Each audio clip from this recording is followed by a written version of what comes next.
যে ইমাম সহশিক্ষা মাদ্রাসায় শিক্ষকতা করে তার পিছনে কি নামাজ হবে?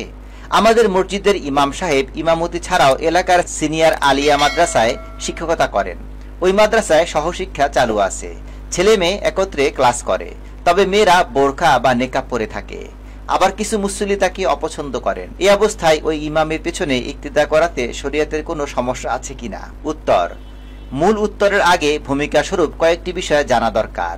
সহশিক্ষা তথা নারী পুরুষের যৌথ শিক্ষা ব্যবস্থা ইসলাম সমর্থিত নয়। এটি বিজাতীয় শিক্ষা পদ্ধতি।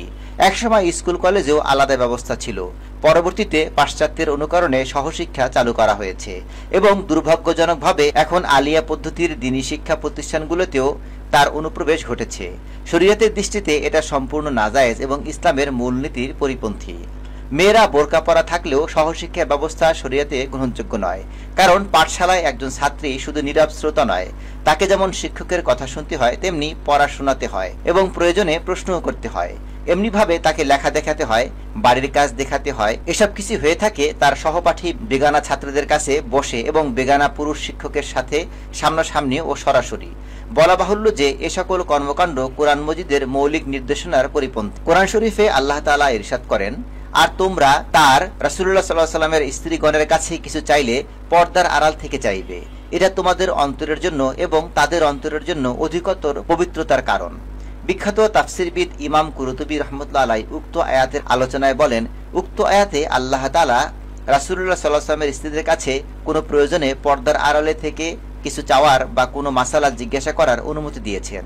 সাধারণ নারীরাও উপরোক্ত হুকুমের অন্তর্ভুক্ত।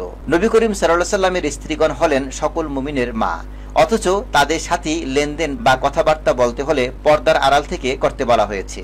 তাহলে অন্যান্য সাধারণ বেগানা নারীদের ক্ষেত্রে হুকুমটি কত গুরুত্বপূর্ণ হওয়া উচিত তা তো সহজেই অনুমেয়।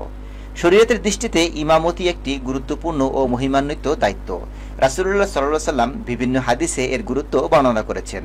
এক হাদিসে ইরশাদ হয়েছে, ইমাম মুসল্লিদের নামাজের জিম্মাদার।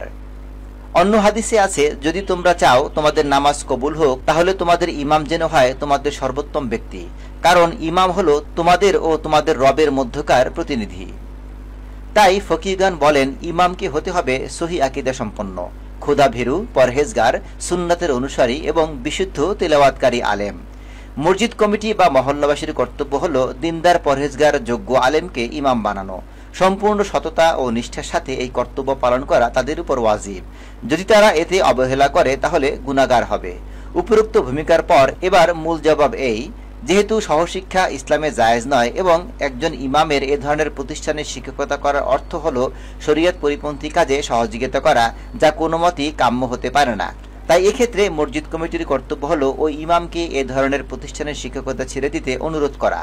যদি তিনি এরপরও তা না ছাড়েন তাহলে একজন দিনদার, পরহেজগার ও উপরোক্ত গুণাবলী সম্পন্ন আলেমকে ইমাম হিসেবে নিয়োগ দিবেন। জামিয়ে তিরমিজি 1/29। নসিহত চ্যানেলটি সাবস্ক্রাইব করার জন্য সবিনয় অনুরোধ করছি।